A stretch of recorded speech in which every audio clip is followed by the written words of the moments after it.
کسی جنگل میں ایک شیرنی رہتی تھی جس کے 2 بچے تھے۔ وہ اپنے دونوں بچوں سے بہت پیار کرتی تھی۔ جب تک چھوٹے بچے تھے تب تک شیرنی روزانہ انہیں دوسرے جانوروں کا شکار کر کے لاتی اور خوب پیٹ بھر کر انہیں کھلاتی۔ پر جب بچے تھوڑے بڑے ہوئے تو اس نے انہیں بھی شکار پر لے جانا چاہا تاکہ انہیں بھی شکار کرنا آئے۔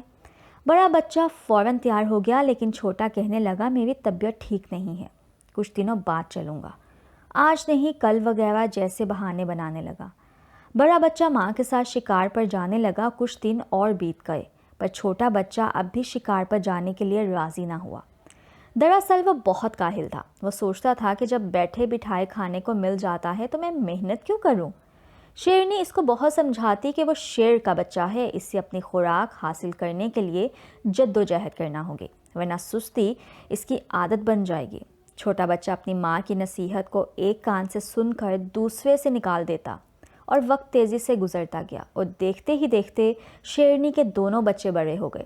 بڑا بچہ بہت پھرتیلا اور چست تھا، اس کے برعکس چھوٹا بچہ سست اور رنگا ہی رہا۔ وہ اپنی ماں اور بڑے بھائی کے ٹکڑوں پر پل رہا تھا۔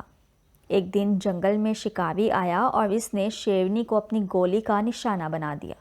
بڑے بچے نے اس شکاری سے بدلہ لینے کی ٹھانی، مگر شکاری جنگل میں غائب ہو چکا تھا۔ بڑا بچہ اپنے بھائی کے پاس واپس آیا اور اس سے کہا کہ دیکھو بھائی، ماں کے بعد تم میرے اپنے ہو، ہماری اپنی کمزوری کے باعث جان گنوا بیٹھی۔ میں ڈرتا ہوں کہیں تمہاری سستی اور کاہلی تمہیں نقصان نہ پہنچا دے، اس لیے اب تم سستی چھوڑو اور میرے ساتھ شکار پر جایا کرو۔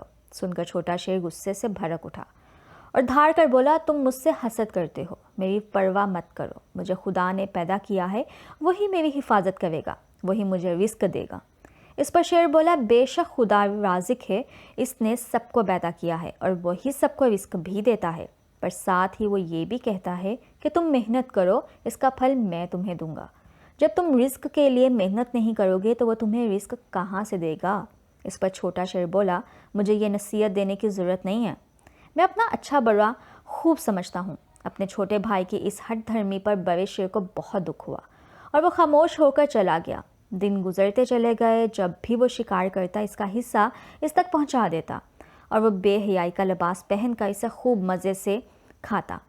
کچھ دن بعد بڑے شیر کے بیوی بچے ہو گئے۔ اب اسے اپنے بچوں کو بھی کھلانا پلانا تھا اور اپنے چھوٹے بھائی کو بھی پالنا پڑتا تھا۔ چنانچہ کبھی کبھی اس کے ننھے ننھے بچے بھوکے رہ جاتے اور بچوں کو بھوک سے تڑپتا دیکھ کر رفتہ رفتہ بڑے شیر نے اپنے چھوٹے بھائی کی بری عادتوں سے تنگ آ کر اس کو اس کے حال پر چھوڑ دیا۔ اب چھوٹا شیر بھوکا رہنے لگا، وہ کھا کھا کر سست ہو گیا تھا اور شکار کی اس میں ہمت نہ تھی۔ چھوٹے موٹے خرگوش، گیدڑ اور لومڑی جیسے جانور گزرتے وہ انہیں ہڑپ کر جاتا، پھر بھی اس کا پیٹ نہیں بھرتا تھا اور آہستہ آہستہ وہ کمزور ہوتا گیا۔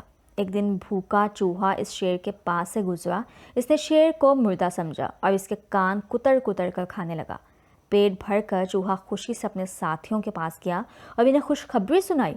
وہ سب بھی نعرے لگاتے اس پر چڑھ گئے اور من چاہے حصے سے گوشت نوچ نوچ کر کھانے لگے۔